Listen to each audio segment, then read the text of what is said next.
My name is Cheryl Tendai Chigwedere. I am coming from Activista Zimbabwe, a youth movement that works with marginalized societies to fight inequality and injustices. Okay, when it comes to human rights monitoring, I think we have so many instances that we have videos, pictures that are posted on social media platforms that are quite disturbing.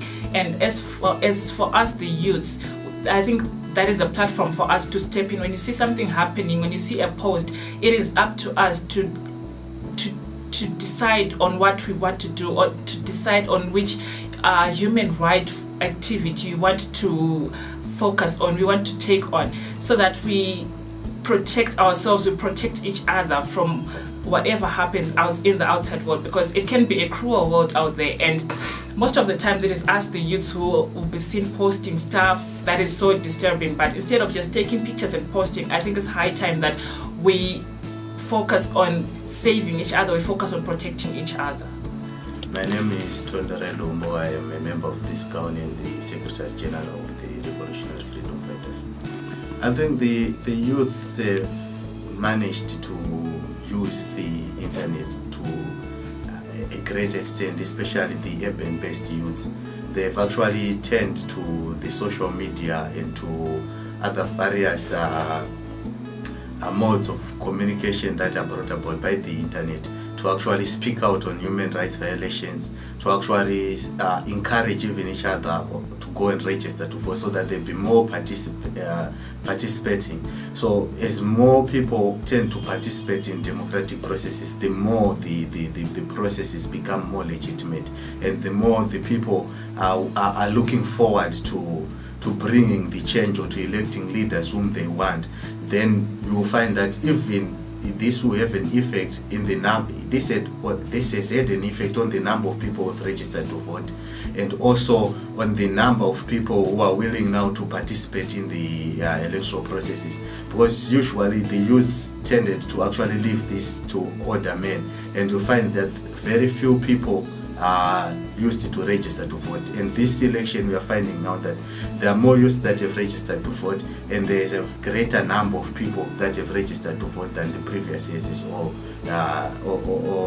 the previous years. Okay, I think the internet plays a very critical role, because you can reach out to someone from another part of the country, from another part of the world, while you are in the comfort of your office, in the comfort of your home. And also you can learn from other countries how they have conducted their elections, how they have done it peacefully or not peacefully, the mistakes they have made, and how we can correct them.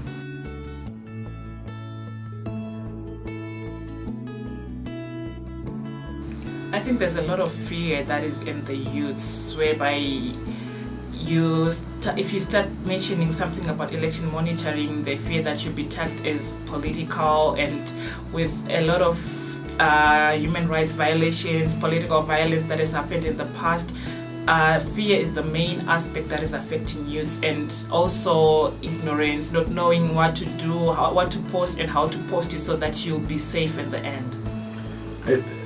The major challenge is economic.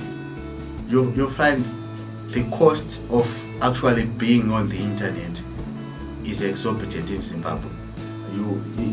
It's placed a bit above the income of most youths, because generally the problems that were created or that we face as a country, the problems of unemployment, the problem of almost a dead economic sector, have made it impossible, or more to say, for the youth to effectively use the internet. So you find youth maybe rely on one of the many other social media platforms that are there, mainly the most used being WhatsApp. So the internet becomes a battlefield between these, and you find that even now the government is moving in to say, let's have a cyber law and whatever, so as to protect what the youth receive, the information the youth receive, and to intimidate those who want to use the internet as a way of actually empowering the people in terms of ideology, and to say what really should be done in a democracy, what is the role of the student.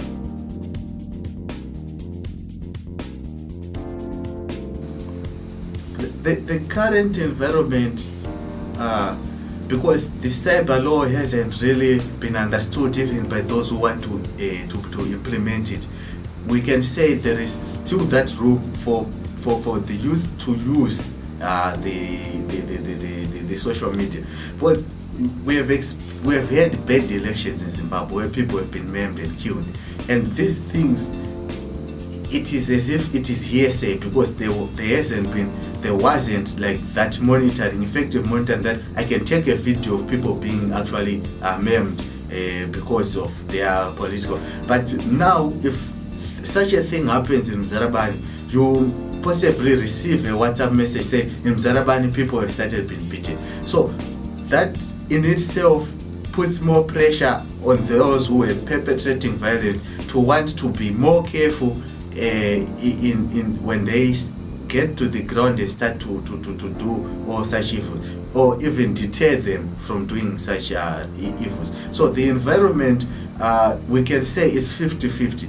There is that aspect and element that we have intimidation on how you use, so people will be more afraid to channel. But equally, because the government doesn't have maybe the resources and the expertise needed to monitor effectively the internet, so you will find that it will still be effective maybe until into the long run, when they have now put all those repressive instruments are now intact.